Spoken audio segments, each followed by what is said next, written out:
Welcome back to the channel, everyone. Today I thought I'd do a quick video on the ease or the aggravation of importing a vehicle from the UK to Spain. Now, if you're not really interested in that, stay on, because this is going to be a big decision for me, and I'll talk to you a little bit later on about that.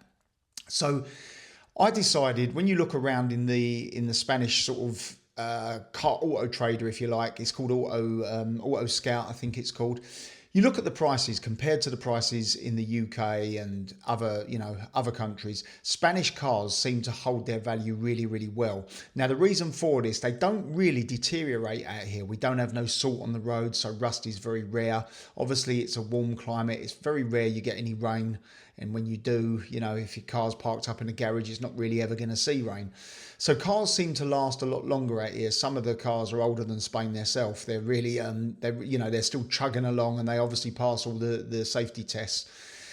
So I was going to buy a little investment car. This was 2 or 3 years ago. So I started looking at the Mercedes C63 AMG, which is a 6.2 litre V8. They just don't make this type of car anymore, and hence my feeling that in the long term, this car will be a great investment.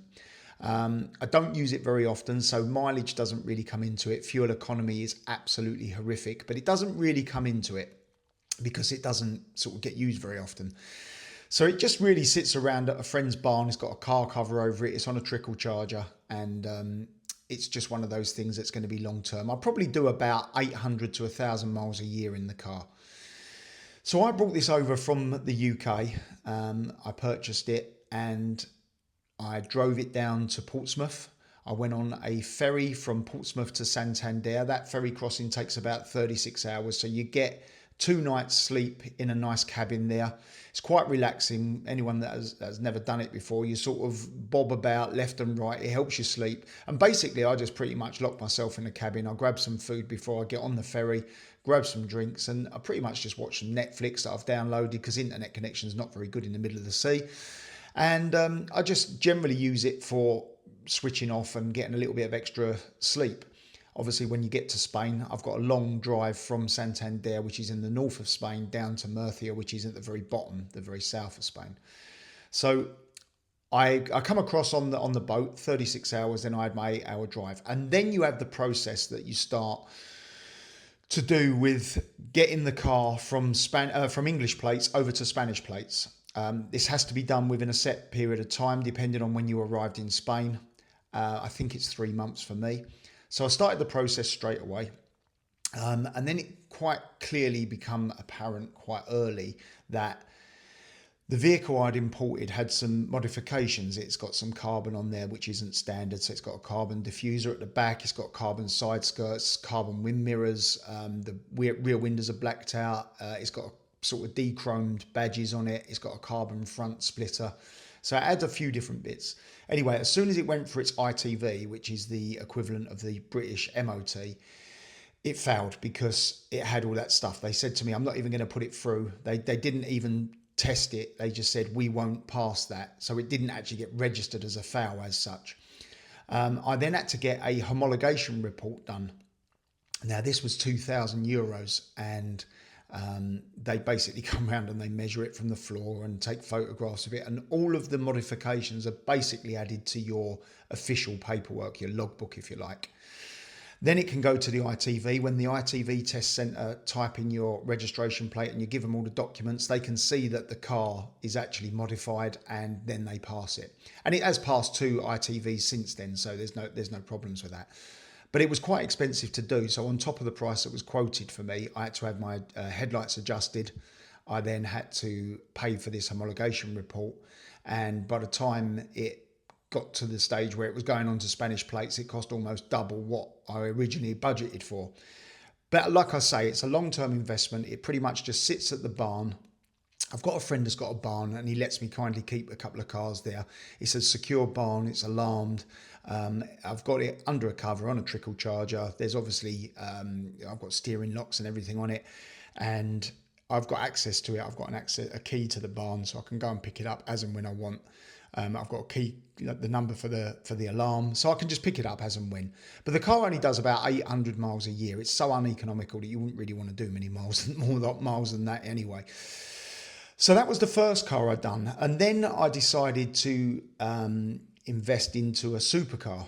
And again, I looked for a very low mileage, high specification one.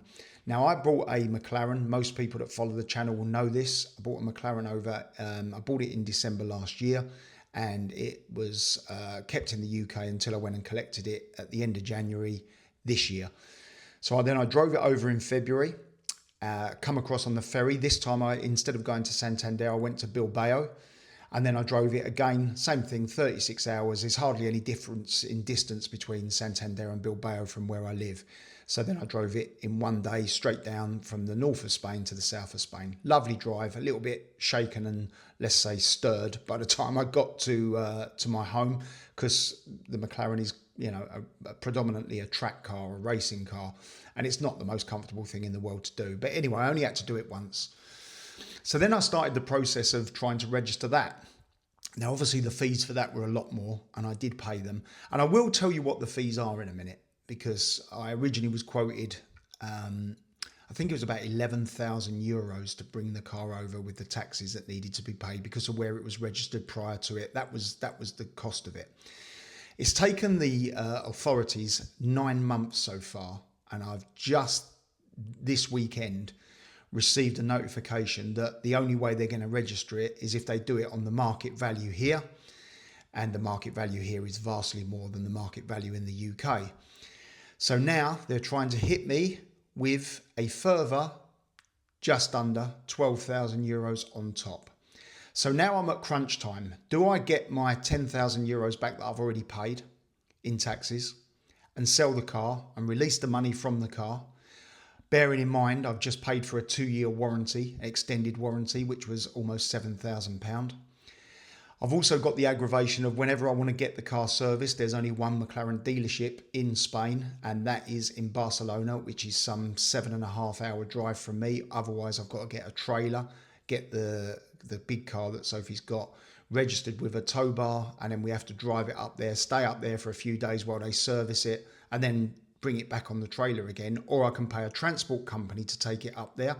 But with the servicing costs and everything else, it's going to come to an awful lot of money. So now I'm at the point where, do I cancel the whole thing, take the car back to the UK and sell it in the UK, it's still on its UK plates, with an extended 2-year warranty, so it's got 2.25 years left on the warranty, full McLaren warranty. Or do I pay the money, which I wasn't expecting to pay, and just treat it as this original idea as a long-term investment, a little bit of fun during the time that I own it. Obviously, insurance is expensive, the warranty is expensive, the servicing is expensive, but of course you're going to know that when you buy that type of car. I don't drink, hardly at all. I don't smoke. I don't do any of the other dangerous things in life. I won't go into it because it's not really YouTube friendly to talk about those sort of things. I don't gamble. This is my vice. I do love a nice car, and I've got a couple of cars. The Mercedes doesn't really cost me a lot of money a year for that to just sit around. It's around £1,000 a year, 1,200 euros a year. That includes the service from Mercedes, the road tax, and the insurance. So without putting fuel in the car and without any unforeseen expenses, it's not the end of the world. The McLaren, on the other hand, is a very, very different subject, and that is now what's making me think, do I now sell it? I can then get the 10,000 euros that I've already paid back from the government. I can then take the car back to the UK, sell it with a 2.25-year warranty, probably get all of my money back that I paid for the car originally. And, I can probably avoid a service at that time as well, and driving it to Barcelona. So I'm at that time, I've got a few days to sort this out. They've allowed me 10 days, that was from yesterday, to decide what I'm doing. I mean, it's great, isn't it? It takes them 10 months to get to this stage, and I get 10 days to sort of decide whether I'm going to be hit with more than double what I originally allowed to bring the car over, or whether I'm going to sell it and get my original tax that I've paid back.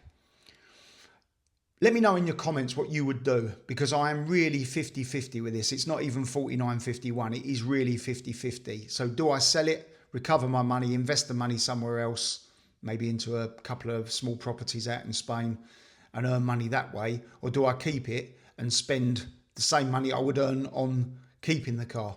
So basically it's double. You know, if I could put that money to work, all the money that I could get back from the car and the tax that I've paid and everything else, I could probably make, you know, €1,000 a month, where it's going to cost me €1,000 a month to keep the car. So it's effectively, I'm €2,000 better off if I sell it. What would you do? Let me know your thoughts. It's just interesting, and it's, as I say, it's only just come to light, and I thought I'd share it with people, because anyone that's thinking of bringing a car over, really do your research before you do. If you live in Spain and you're going to import a British car, obviously it's going to be right-hand drive, so it's never going to be worth the same sort of money here as it would be in the UK. Obviously, I can always take it back to the UK and sell it, re-register it on English plates. Probably there'd be a tax to pay, I'm sure. But yeah, let me know your thoughts, guys. It's just an interesting one, and it's a sort of situation that's just cropped up yesterday afternoon. So I'd be interested to know what you think of it and what you would do in my position. Thanks a lot, guys, for joining me, and I'll speak to you all soon. Have a great week.